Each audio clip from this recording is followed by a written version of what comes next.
When I was 11 years old, my mother had to take the bus to Providence to do any shopping, and she was waiting for the bus, and all of a sudden, the store behind her, she realized, was a music store called Axelrod Music. And in the display window was a trumpet. She suddenly decided to go in and buy it. So I grew up in high school playing the trumpet.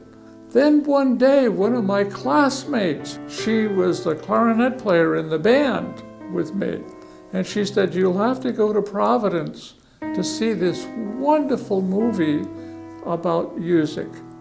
And she said, "It's the life of Chopin." I'll never forget, one day I was coming home from school, and I suddenly decided, I'm going to go see that movie. I was overwhelmed that this music was available, and I fell in love with piano.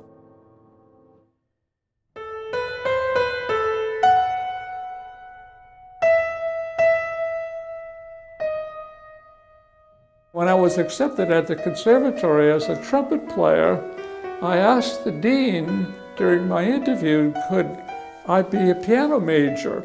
And he said, "Oh no, you have to have at least 6 years study of piano." And I had just started studying the piano. And he said, "You can never become a pianist starting at 18 years old."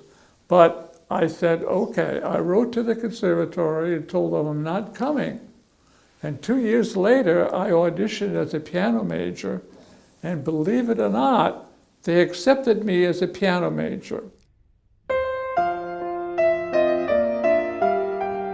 After my master's, I wrote to the schools in Hartford, and what happened was I got a card from Moshe Paranoff. He said in the card, "Please come and see me if you're in Hartford." And I went to see him. Well, that was 60 years ago, and I'm still here.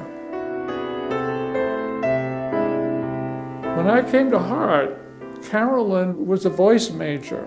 And I used to do a lot of accompanying for voice teachers. That's how I first knew her. At the end of that senior year of hers, she asked me to go to the Hart prom. And I said, to myself, I said, faculty member, you can't date a student. But then she came back her next year to get her master's degree. So we became very close at that time, and I actually ended up buying her an engagement ring on the day she graduated with a master's degree. We had my son Dan first. The second child was also a boy, Jeffrey Quinn, but he only lived less than a week. He was between Dan and then, of course, 2 years later, Anne.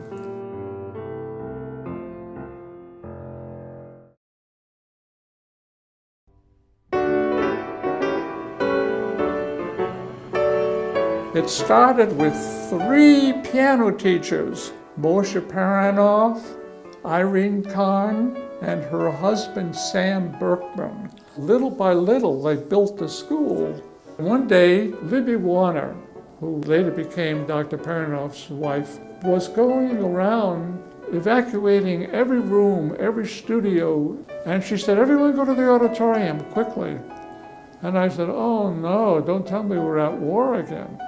But when we got to the auditorium, I noticed everyone was smiling. So I said, well, we can't be at war, then something else is going on. And Governor Ribicoff read the charter, and he said, "We now have a University of Hartford." I've seen every one of these buildings come up. We built this school, and we only had those 2 buildings at first, but these people dedicated their lives to building the University of Hartford, and that's how it all started. I first met Dr. Morrison when I came here as a student. So he was one of the professors. He was running the piano department with Ray Hansen. I still have books where I have notes at the top of the pages.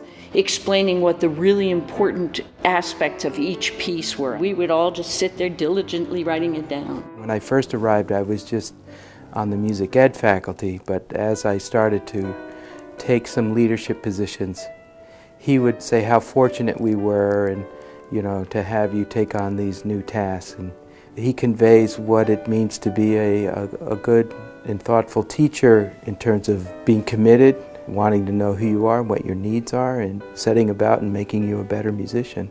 My first year teaching at Hart was 1955.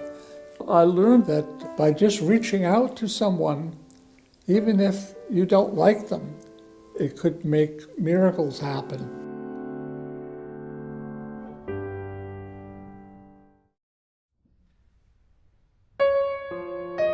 When I was very, very young, I was friends with two girls that lived across the street from me. One of them kind of got in a little bit of a fight with me one day, and that next day was her birthday.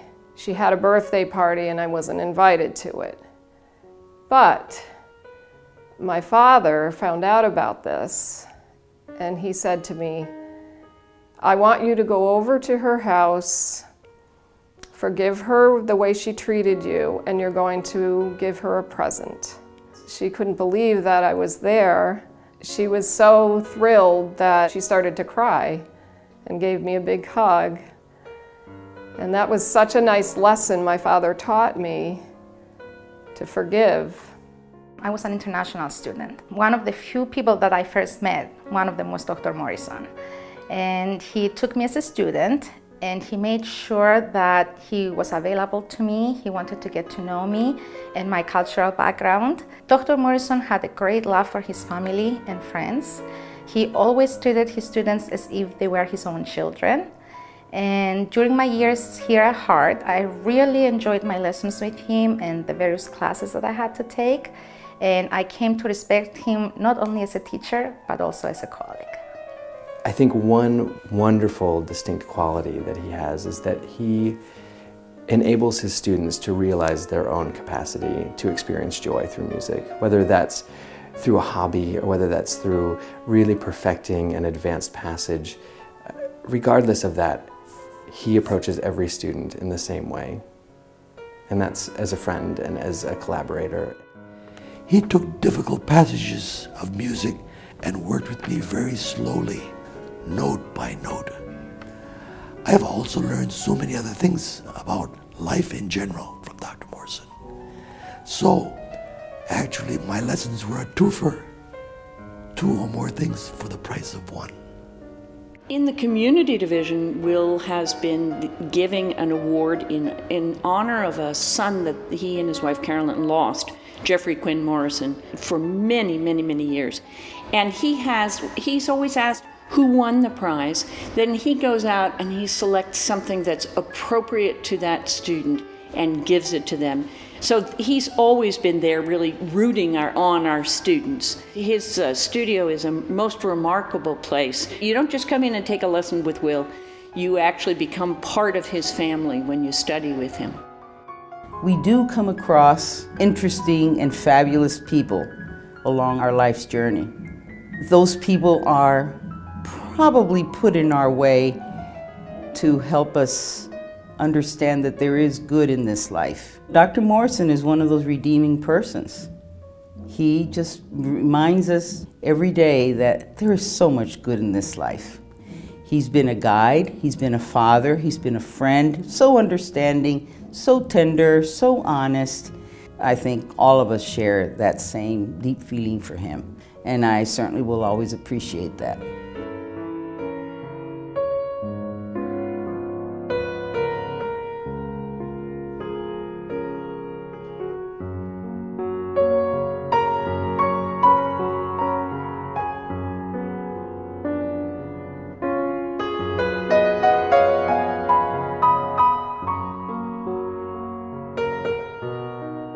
Dr. Watson Morrison he's given 60 years of his life completely invested in the belief in the transformative power of performing arts education. With an investment to the Dr. Watson Morrison Scholarship or the Jeffrey Quinn Memorial Prize, we're ensuring that the legacy of Dr. Morrison is continued for years to come. You can make a gift at our website, hartford.edu/HCD. Together, we can make a difference, and we can continue to enrich lives through unparalleled and innovative performing arts education. Help us continue the legacy of Dr. Watson Morrison for the next 60 years and beyond.